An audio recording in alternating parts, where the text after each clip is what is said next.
nanti yang akan ditanyai oleh sang debater. Jadi mohon maaf satu lagi nih, buat rekan-rekan yang Kristen, mohon ikut juga raise hand. Ya mungkin di sini ada Bang Silaban, ini ada Bang Silaban, nanti persiapkan pertanyaan. Dan rekan-rekan Kristen yang lain, monggo masuk Zoom untuk siapkan pertanyaan. Nanti kita akan kasih 3-3, jadi 6 partisipan. Begitu Bang Rudi ya, setuju ya? Siap. 3 Islam, 3 Kristen. Nanti kalau misalnya yang dari Kristen tidak cukup, maka kita kasih ke yang Muslim. Begitu Bang ya? Siap. Oke, baik. Nah, untuk selanjutnya rekan-rekan, kita akan saksikan bagaimana. 2 menit bisa, aku mau ke toilet, ke WC. Oke, sambil ngopi-ngopi, silakan rekan-rekan kita break dulu 2 menit dari sekarang. Dipersilakan. Ini Bang sang debater mau ke belakang sambil racik kopi. Nah, rekan-rekan sekali lagi yang dari Kristen agar naik aja untuk ikut bertanya ya. Silakan, kami persilakan. Sebab yang dari baru Bang Rido Agus ya, Silaban. Teman lama kita ini kemarin ngobrol-ngobrol. Ya. Barangkali sambil menunggu ya, perlu diketahui nanti untuk yang dari Islam hanya 3 ya, yang dari Kristen juga 3. Tapi kalau misalnya tadi ada hanya 1 dari Kristen, maka yang sisanya dikasih ke Islam. Dengan konsep nanti dikasih TikTok dengan narasumber itu hanya waktu kira-kira 5 menit. Jadi nggak panjang-panjang ya.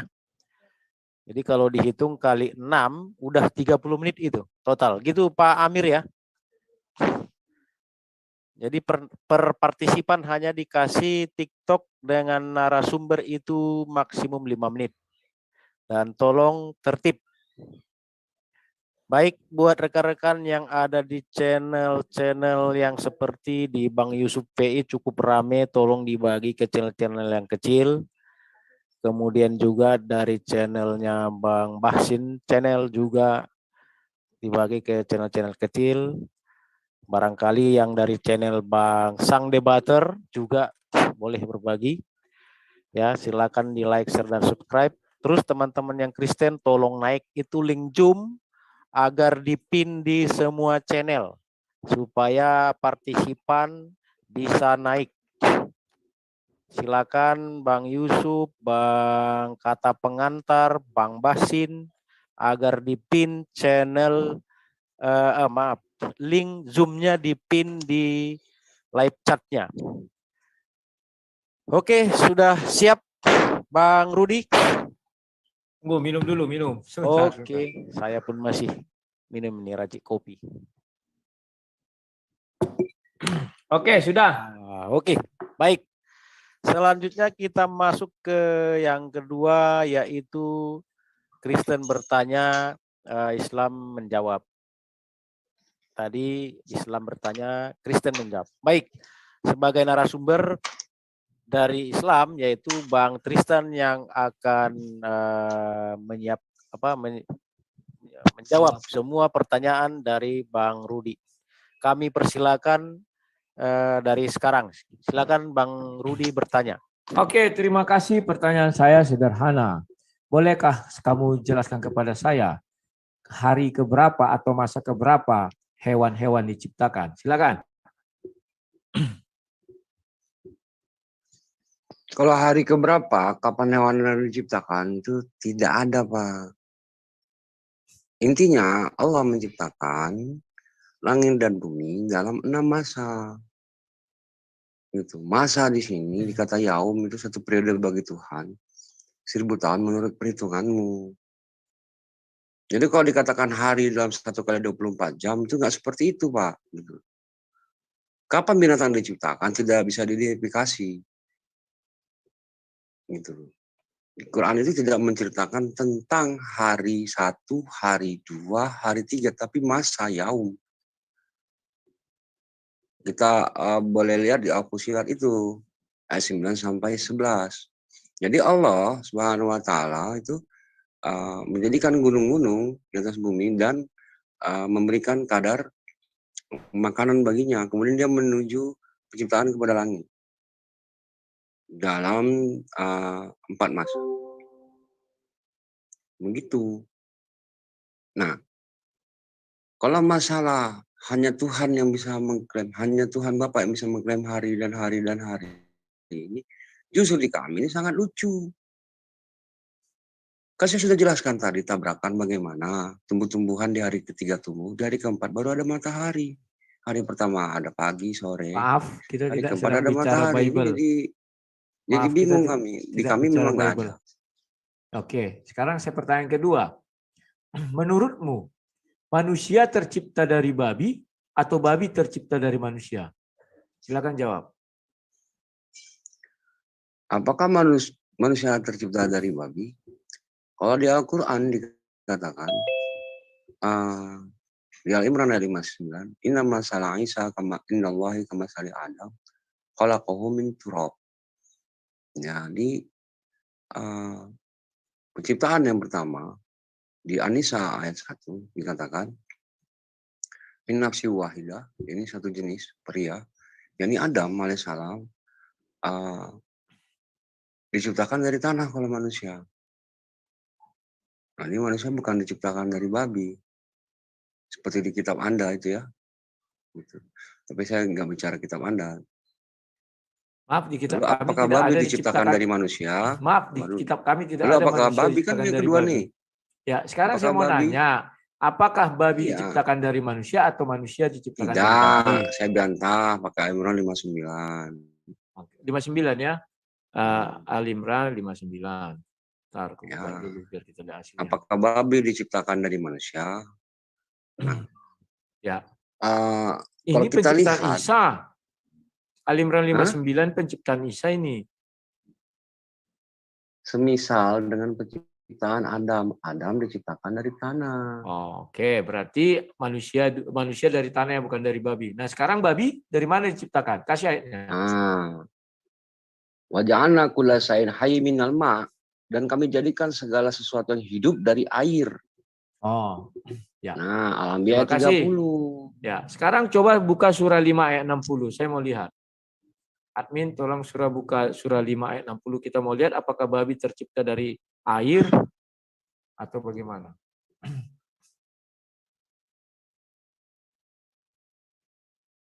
Masih gitu ya.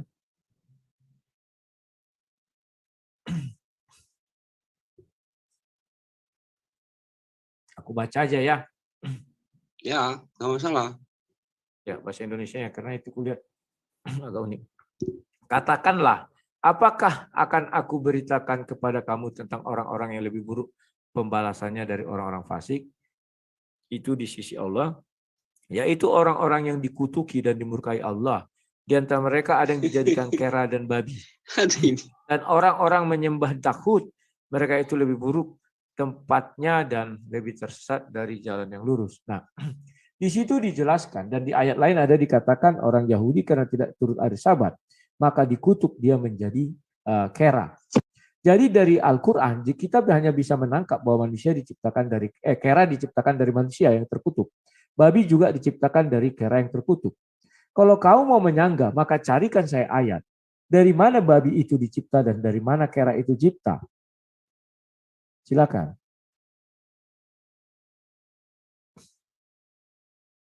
Dan sesuaikan dengan sains ya. Tes. Halo. Bang Tristan, silakan. Ketutup bikin asap. Aduh, itu kan dilaknat. Dilaknat, kemudian dimurkai. Di sini dikatakan dari Al-Burj 16, Fa'alu lima yurid. Allah berbuat sekehendak dirinya. Innallaha ala kulli syai'in qadir. Ya Baqarah. Sebenarnya Allah itu berkehendak atas segala sesuatu, Maha Kuasa. Ketika dia berkehendak, innamara amru iza arada syai'an ayaqula lahu kun fayakun. Jadi maka jadilah. Jadilah, yang suka-suka dia. Jadi ketika dia murka, kemudian dia melaknat dan kemudian dia murka dan mengatakan jadilah kera. Ya jadi.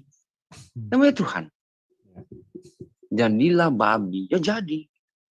Ya, manusia yang apa namanya di Al-Maidah 110 itu manusia yang Allah hukum menjadi kera ataupun menjadi apapun saat melanggar hari Sabat itu disebabkan oleh kesalahan mereka sendiri. Sudah diberi nikmat, gitu. Ya ini dilepas dari perbudakan Firaun, diberikan hukum, gitu kan, untuk kebaikan diri mereka, malah didustakan. Itu Pak maksudnya. Nah ini bisa kami identifikasi yaitu daerah pesisir saat itu, gitu ya. Ya, oke. Nah masalah apa namanya pertanyaan Bapak tadi, silakan jelaskan dengan sains.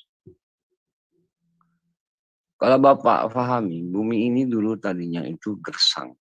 Karena dia diciptakan dari gas, asap. Kemudian menyatu, mengumpul, meledak. Alam Baya 30. Kemudian bumi ini dari gas yang berputar terus-menerus. Kemudian suhu atasnya ekstrim membeku. Kemudian Allah mengumpulkan air dan dari air dia hidupkan bumi ini. Nah, kerak dulu ya, baru dari air. Nah, air di dalam air itu muncullah organik-organik. Ya. Mungkin Bapak paham plankton. Paham ya? Nah, kemudian mereka mati dan mulai apa namanya? Berkumpul pada satu tempat.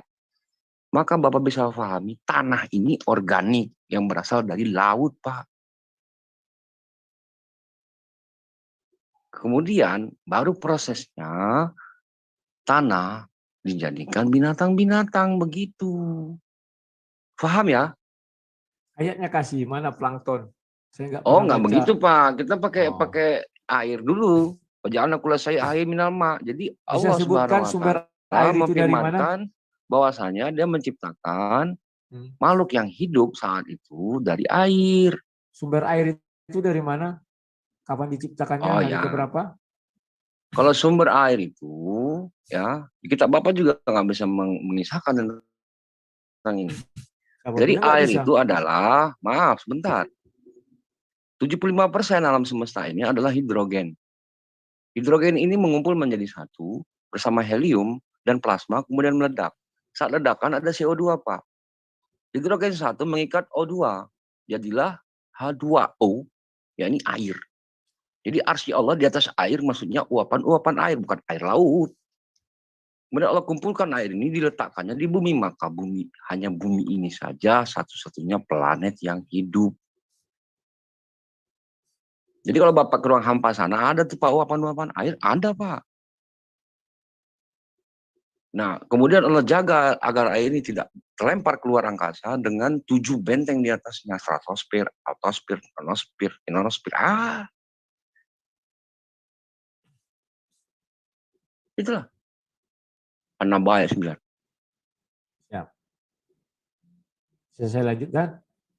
Boleh. Oke. Kamu mengatakan 7 lapis. Tidak ada itu. 7 langit dibilang. Langit pertama itu berisi Adam. Langit kedua itu berisi Isa dan Yahya. Jangan kalian tambah-tambahin. Tidak ada stratosfer, tidak ada itu.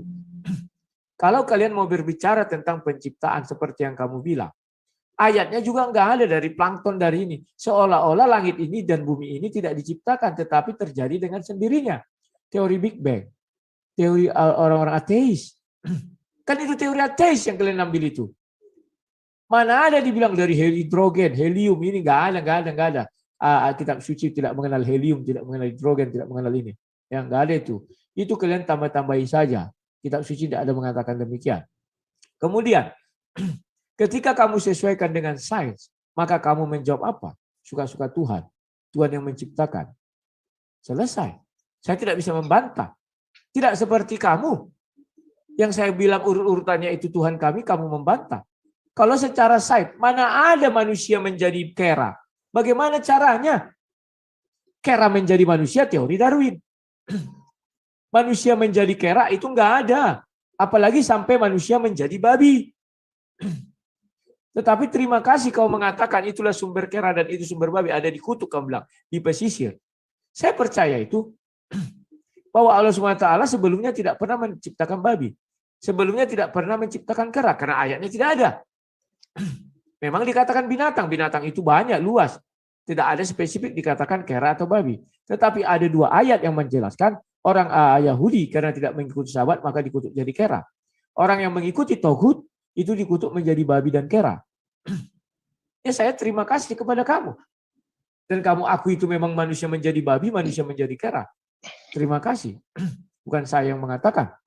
Nah, saya tidak bisa melanjutkan itu lagi karena sudah selesai. Ya. Dan kemudian yang pertama tadi saya katakan, masa keberapa diciptakan hewan-hewan? Kamu bilang tidak ada seperti itu, gini. Ya saya juga tidak bisa membantah. Apa yang saya mau bantah? Oke, itu saya tutup case-nya. Sekarang saya bertanya ke hal yang baru. Tolong dibuka surah 4 ayat 3. Saya mau menguji pengetahuan kalian tentang poligami. Silakan. Surah 4 ayat 3. Atau saya yang men-share screen biar lebih Ayat bagus. poligami. Ya. Biar lebih bagus Al-Qur'annya. Saya screen aja. Saya share screen ya. Kasih ya. Maaf ya ini. Ya ini. Menurutmu apa dasar orang berpoligami? Kasih ayatnya dari Al-Qur'an.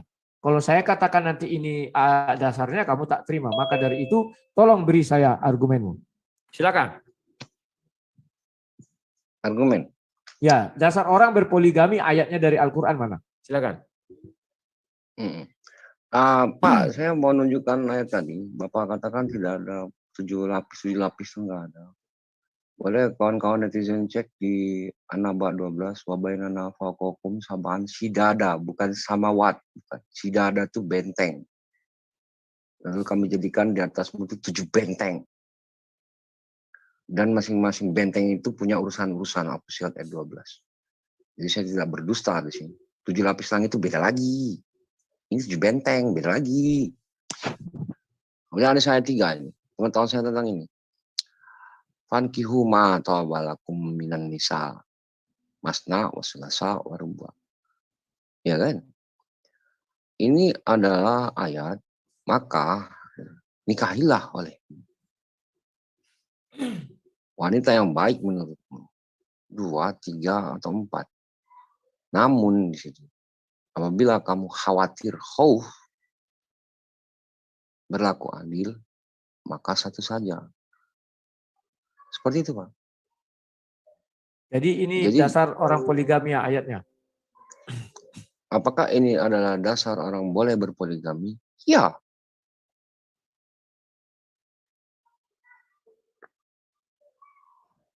Begitu saja? Ya. Oke. Jadi menurutmu, kalau membaca ayat ini, surah 4 ayat 3, tolong jelaskan apa saja syarat-syarat dasar orang untuk berpoligami. Silakan dari ayat ini ya. Oke. Nikah poligami. Ya. Kalau ayat ini aja kita ambil Al-Quran itu syiak, sibak, lihak. Maka kita bicara mas kawin, bicara wali, saksi, mahar, ijab, Maaf, saya bukan itu, bukan mencerita tentang itu. Maksudku, syarat-syarat untuk orang berpoligami menurut ayat ini apa? Dasarnya orang untuk berpoligami.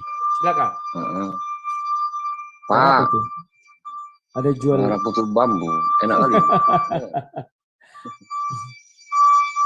Kalau di ayat ini kan nikah, fankihu, nikah dulu Pak yang dibahas, baru poligami, gitu caranya. Jadi langsung jangan poligami gitu. Jadi 2, 3. Kalau di sini memang apakah izin? Ya? Mungkin masalah izin. Apakah izin atau tidak izin boleh? Ini tergantung mazhab. Ada yang sebentar, menolak. tolong. Aku tadi karena suara apa itu namanya itu putu itu kurang dengar aku. Bulan. Kamu bilang nikah dulu. Ayatnya yang mana itu? Itu tadi fankihu ya, nikahilah. Nikahilah. Nah nikah itu dalam Islam, dalam fikih ada rukunnya. Baru bicara poligami. Itu tertulis di ayat pertama nikahilah itu atau setelah ayat ini? Tolong lu jujur. Ayat itu tidak begitu, bukan nikahi dibilang pertama. Pertama kan ada syarat. Apa itu? Coba bacakan dari situ. Yang paling atas. Iya dong, dari Itu ada awal. hubungannya dengan ayat kedua itu. Ya, dari pertama Bukan dulu dari bacakan. situ. Silakan. Berarti dia Anissa ada ayat 2, Bapak bicara. Anissa ayat 2. Silakan, silakan.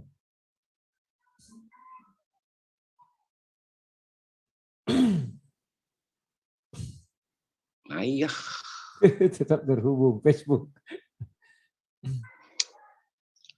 Anissa. Saya saja share screen bisa ya. Ini, Kecil kali itu tulisannya. ini yang 2 ya, ayat 2 ini. Ayat 2. Ya, silakan. Aku kan nggak pakai PC, aku pakai handphone. Kecil, besarkan ya. Sudah besar. Dan berikanlah kepada anak-anak yatim harta mereka. Janganlah kamu menukar yang baik dengan yang buruk, dan janganlah kamu makan harta mereka bersama hartamu. Ya, mana Sungguh, di situ nikahi?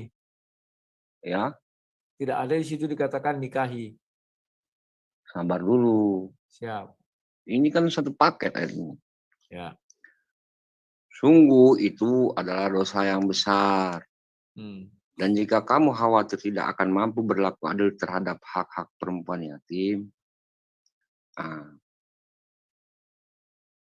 baru koma di situ. Maka nikahilah, artinya ayat ini tentang nikah. Siap. Dari atas itu nikahi, ya, nikah yang atas itu nikah apabila mendapatkan janda gitu. Dia anak yatim. Iya Pak. Kok Misalnya dia anak janda? yatim. Janda itu anak yatim ya? Sabar dulu. Janda kan punya anak. Ditinggal mati bapaknya, anak yatim lah. Gimana bapaknya? Jadi yang dikawini jandanya apa anaknya? Atau menikah dengan anak yatim. Yang atasnya nih. Jangan nggak dikasih haknya. Kalau dia punya anak. Ini kan jelas di sini. Saya ulangi ya. Dan berikanlah kepada anak-anak yatim harta mereka. Misal, saya nikah sama janda, anaknya 2 kecil. Udah besar, kan harta dari bapaknya itu mungkin rumah atau apa harus diberikan. Itu milik mereka, jangan dimakan gitu loh maksudnya. Itu aja. Janganlah kamu memakan yang baik dengan yang buruk. Terima kasih, makin terbuka mata saya. Berarti ini ayat untuk menikahi janda gitu ya? Ayat janda. Yang atasnya. Iya, masukku yang surat, ya ayat atasnya kan berarti, tunggu kita buka dulu. Baru tahu saya ini ada juga ayat. Aduh, tunggu. Terima kasih. Dan berilah kepada anak-anak yatim yang sudah dewasa harta mereka. Bukan jandanya ya, berarti anak janda ini ya diberi ya. Janganlah kamu menakar yang baik dengan yang buruk. Dan janganlah kamu makan harta mereka bersama hartamu. Ini maksudnya anak-anak yatim itu ya, bukan jandanya kan. Sungguh, tindakan menakar dan memakan itu adalah dosa yang besar. Oke, sekarang kita lanjutkan. Baru tahu saya ayat mengenai janda ini ya. Dan jika kamu khawatir tidak akan mampu berlaku adil terhadap hak-hak perempuan yatim, maksudnya ini hak perempuan yatim, hak anak janda, begitu ya. Bila kamu menikahinya. Jika kamu khawatir tidak mampu berlaku adil terhadap hak perempuan yatim. Nah, ini berarti kan bukan jandanya. Gadis, Pak. Apa? Ini yang gadis kalau ini. Nah iya, makanya aku bilang. Nah, karena aku baca ayat keduanya tadi. Cumana ini? Makanya aku tercengang kok jadi janda gitu loh. Masalahnya apa ini mau didiskusikan di sini? Ya ini maksudku dasar poligami itu apa? Kalau menurut ayat ini setuju nggak kamu kalau saya katakan di sini kalau cara untuk menjadi berpoligami pertama bahwa kita khawatir tidak mampu berlaku adil terhadap istri kita jika dia anak yatim. Kan begitu. Bila kita menikahinya. Dasar poligami atau mufidah Pak, kalimatnya sempurna. Makanya ada koma. Ada koma di situ. Terus kemudian masuk ke kalimat kedua, maka nikahilah olehmu. Nggak ada hubungannya itu sama yang atas. Nggak ada hubungan? Iya, nggak ada itu. Kenapa nggak ada? Kan masih koma, belum titik. Hubungan serta-merta ya, maksudnya kalimatnya. Kalimatnya ada sempurna yang atas tuh. Ya oke. Sempurna dari mana? Dan Ya jika udah jelas kamu, gitu loh, ayatnya itu udah jelas, makan ya untuk coba anak coba yatim. coba ya pelan-pelan. Ya. Dan jika Dan kamu jika kamu khawatir khawatir tidak akan mampu berlaku adil adil terhadap perempuan yatim, ya ya, koma, buka kurung maka tutup kurung ini nikahilah enggak? olehmu Sebentar lu. 2, Buka 3 kurung atau tutup kurung 4 ini enggak perempuan dipakai yang ya? baik menurutmu. Halo. Woi, Bila kamu menikahinya buka kurung tutup kurung ini enggak berlaku berarti.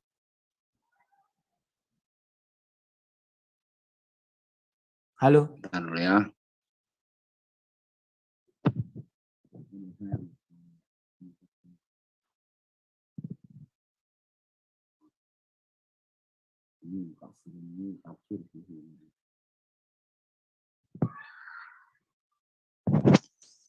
Bentar dulu.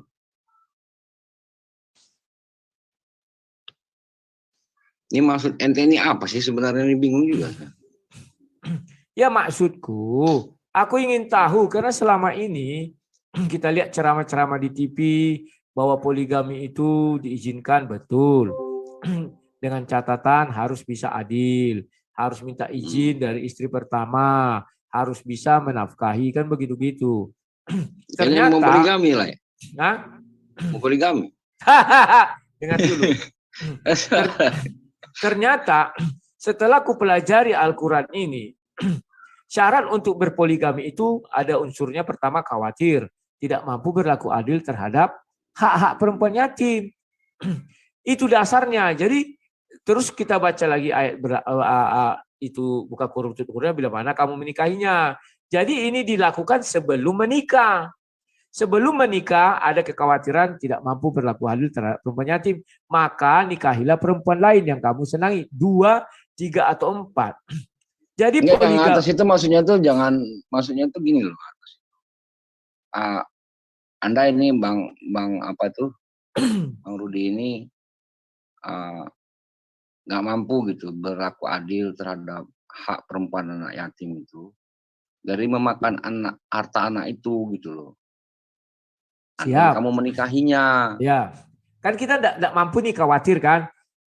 Baru kita diizinkan poligami. Maksudnya itu jangan kamu menikahinya untuk menghabiskan hartanya. Siap. Maka baru kita diizinkan menikahi 2-3 orang, ya kan? Perempuan lain yang bukan anak yatim. Ya maksudnya itu nikahkan dia sama orang lain.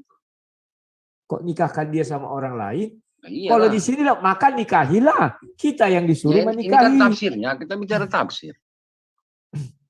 Iya, jelas saya dengan maka nikahilah perempuan lain yang kamu senangi. Jadi anak yatim tadi enggak jadi kita nikahi karena kita khawatir tidak mampu berlaku adil. Sudah? Ya, maka nikahilah. Itu apabila kita nggak bisa nahan gitu ya, menghabiskan hartanya, jangan sampai begitu. Gitu. Iya, makanya kalau kita tidak mau menghabisi hartanya, nanti dia kasihan, nanti dia menderita. Maka sebaiknya kita nikahi perempuan lain. Apa ini? Kutat-kutat di sini aja habis waktumu. Enggak habis. Saya ingin tahu sekali nih. Maka nikahilah perempuan lain yang kamu senangi 2, 3 atau 4. Artinya, kalau saya lihat di sini bahwa poligami itu tidak bisa nikah istri 1, baru tambah 1, tambah 1, tambah 1 lagi istri, enggak bisa.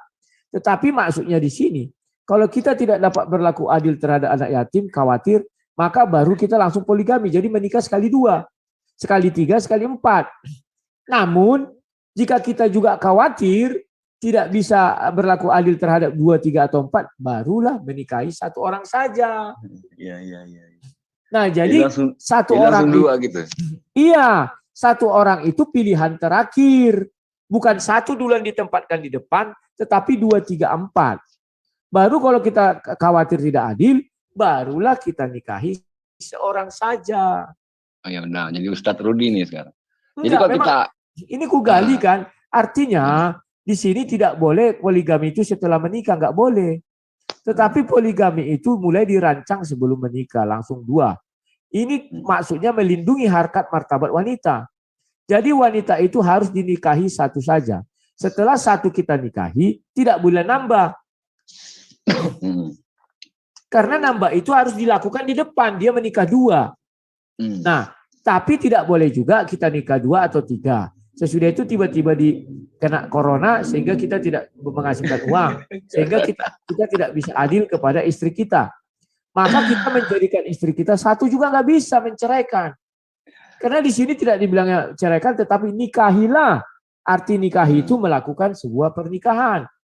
Ya, Pak RT. Assalamualaikum. Oke, gitu Karena saja. Pak RT lewat. Yang mau dijelaskan Nah, ya silakan.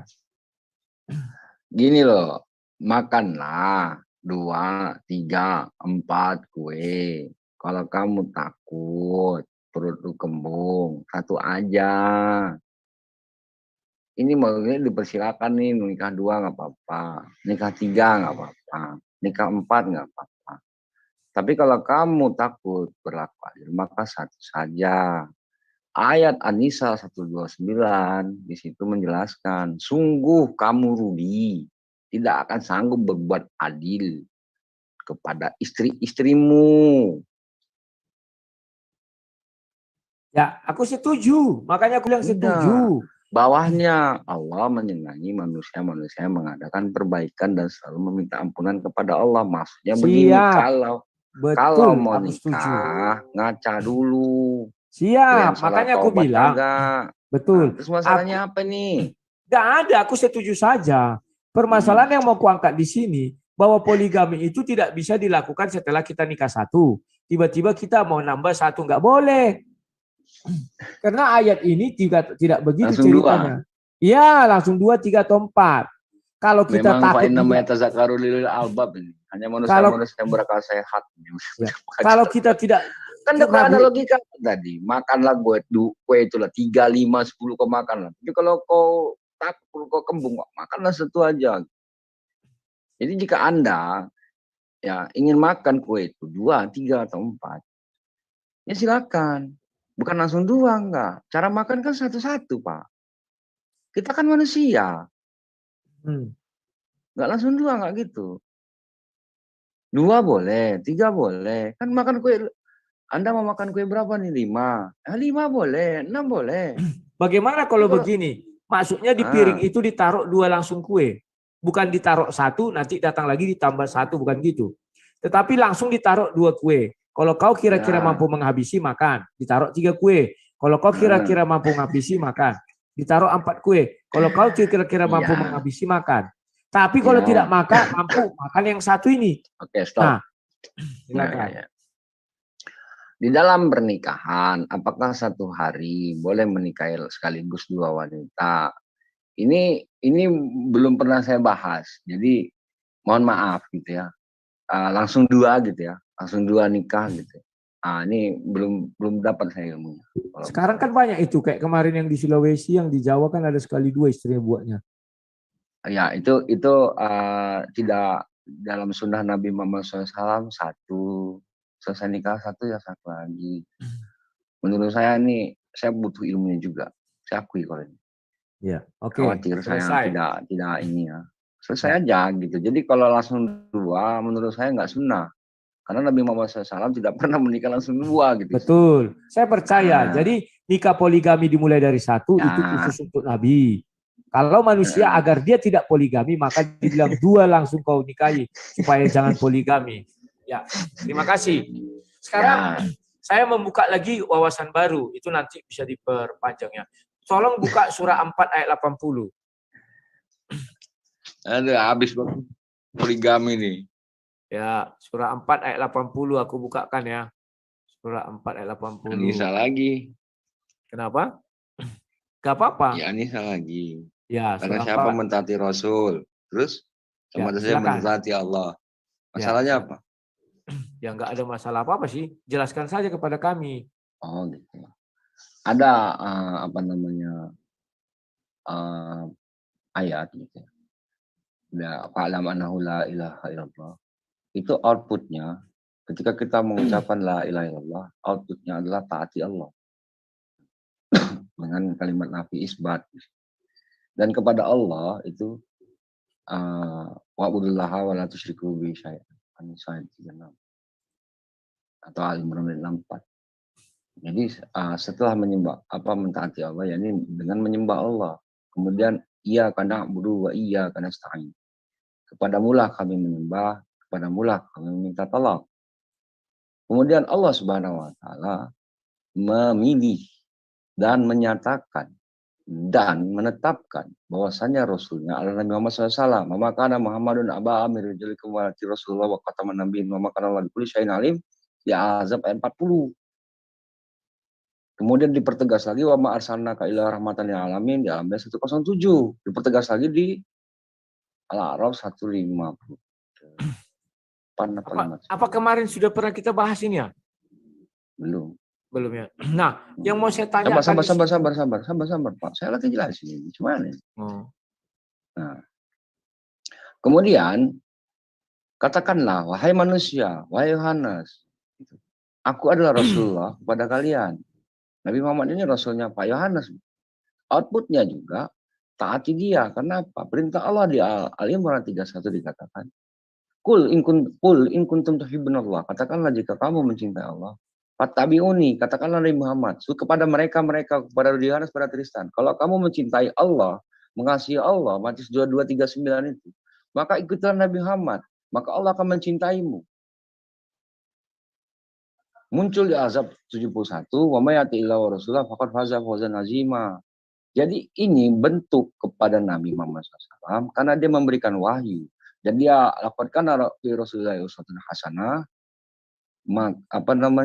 sebagaimana yang dikehendaki Allah agar manusia itu berbuat sebagaimana Nabi, dan di dalam dirinya diberikan wahyu, segala wahyu yang di Al-An'am 50 perbuatan dan perkataan.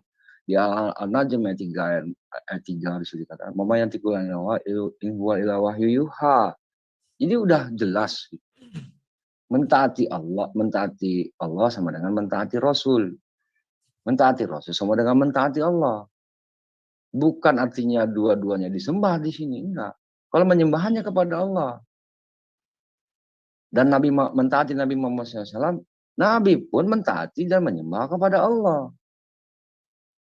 Jadi segala sesuatu yang diajarkan oleh Allah kepada manusia, karena kita ini lemah, pakai syariat, gitu aja. Lanjut. Oke. Saya belum dapat ayatnya kamu bilang mentaati Allah sama dengan mentaati Nabi. Saya nggak ngerti kenapa jadi seperti itu ya. Mentaati Rasul sama dengan maka sesungguhnya telah mentaati Allah, ya saya percaya. Karena ada ayatnya tertulis. Tetapi mentaati Allah sama dengan mentaati Rasul itu nggak ada. Yang saya mau tanya di sini, bukankah firman Allah itu lebih tinggi dari Nabi Muhammad? Kenapa tidak mentaati firman Allah sama dengan mentaati Allah? Ini malah mentaati Rasul, mentaati Nabi Muhammad sama dengan mentaati Allah. Nah, kalau kita buka tafsir Ibnu Katsir, malah ada hadis yang mengatakan siapa mentaati aku sama dengan mentaati Allah katanya. Siapa yang mentaati amirku sama dengan mentaati aku. Taatiku. Nah, jadi di situ saya lihat ada kesetaraan, mau menyamakan diri dengan Tuhan. Oke, udah. Ya, silakan. Ya. Saat ibu saya mengatakan, taatilah aku, kata ibu saya. Kalau kamu mentaati aku sama dengan kamu mentaati Allah. Boleh, karena ada dalilnya. Apa dalilnya? Ridallah fi ridhoil walidain. Kalau ibu saya nggak ridho saya masuk surga, percuma saya nunggak sholat itu Pak. Zakat, puasa, haji percuma. Neraka saya. Itu poinnya. Tapi kepada ibu dilarang menyembah.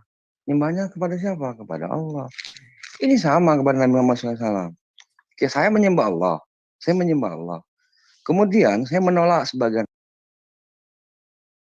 Rasul, menerima sebagian Rasul. Gitu. Saya menerima Nabi Isa alaihissalam. Tapi saya tidak menerima Nabi Musa. Saya menerima Nabi Muhammad SAW. Sampai tadi saya tidak menerima Nabi Ibrahim alaihissalam. Saya kafir. Maaf, ini mentaati loh, bukan menerima.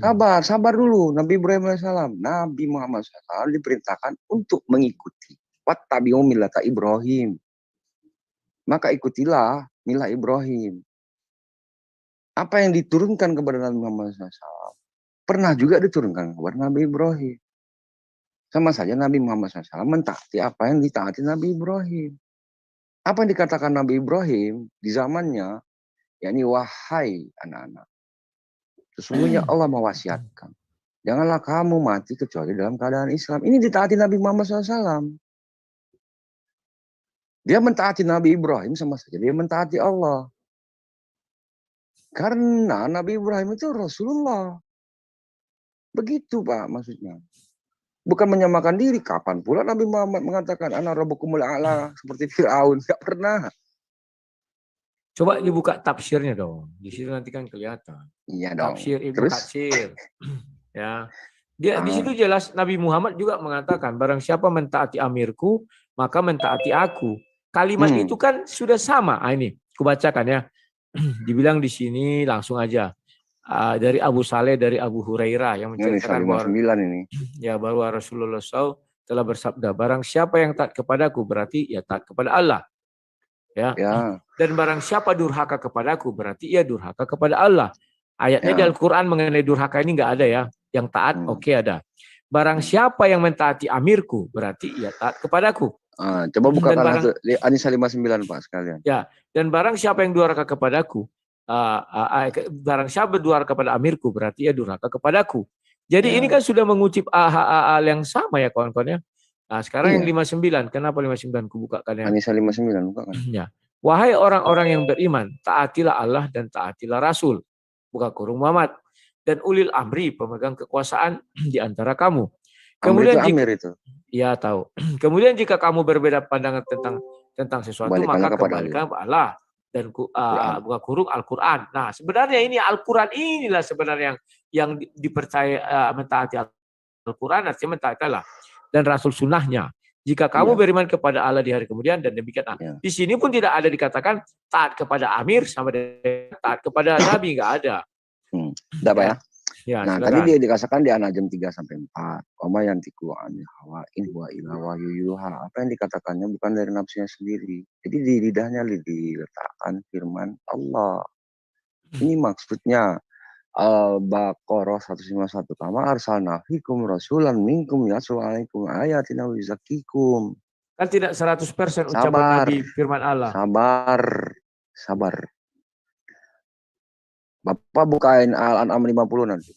Saya bacakan. Hadis itu kan tidak firman Allah. Sabar Pak. Ini kan tadi itu jelas tuh. Mentaati Allah, mentaati aku, mentaati amirku. Ati Allah, ati Rasul, wal amri minkum. Sesuai dengan ayat An-Nisa 59 ya. Ucapan Nabi Muhammad SAW. Mendurhakai amir sama dengan mendurhakai aku. Karena amir ini yang dimaknai khulafaur rasyidin, Nabi SAW sabdakan, Rasulullah SAW sabdakan ya, alaikum bisunnati, hendaklah kalian itu mengikuti kebiasaanku, wa sunnata khulafaur rasyidin min ba'di, jadi amir setelahku gitu. Jadi hukum di Islam ini dalam sosial, dalam hubungan manusia kepada manusia wajib taat kepada amir. Kami nggak punya amir sekarang. Khalifah nggak ada. Ya, nah, itu satu yang mau bertanya. Amir sudah tidak ada, kamu bilang. Nabi Muhammad juga sudah tidak ada. Terus apa yang mau ditaati? Bagaimana kalian mentaati Allah? Rasul sudah tidak ada. Ya udah, sabar.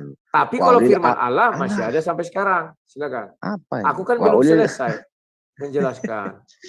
Iya, aku udah nangkap. Jadi biar cepat, waktumu mau habis nih. Kesini. Aku senang kali tanya ini. Wa ulil amri minkum. Ulil amri itu ulama. Ulama kami punya MUI, Majelis Ulama Indonesia. Saat itu, itulah dijadikan kias amir bagi kami. Nah, dikatakan amir yang menurut Nabi Muhammad SAW adalah khilafah. Emang udah nggak ada. Tinggallah MUI di sini. MUI yang kami taati. Nah, Nabi karena sudah wafat, Nabi SAW sabdakan, ya, itu apa namanya? Aku wariskan kepadamu dua hal, yakni Al-Quran dan hadis. Jika kamu mengikutinya, kamu tidak akan tersesat. Jadi perkataan Allah ada di Quran, perkataan Nabi ada di hadis, perkataan ulama ada di kitab-kitab. Perkataan MUI ada di mana? Perkataan MUI ada di internet banyak. Masa MUI jadi amir? Jadi kalau kau percaya sama MUI, percaya sama Allah dong, kan unik. Oke, waktunya udah habis. Terima kasih. Oke, waktu habis. Ada aja. Ya, diskusi yang sangat baik sekali, sangat santun. Ya, jadi dari kedua narasumber kita sudah dengar dan saksikan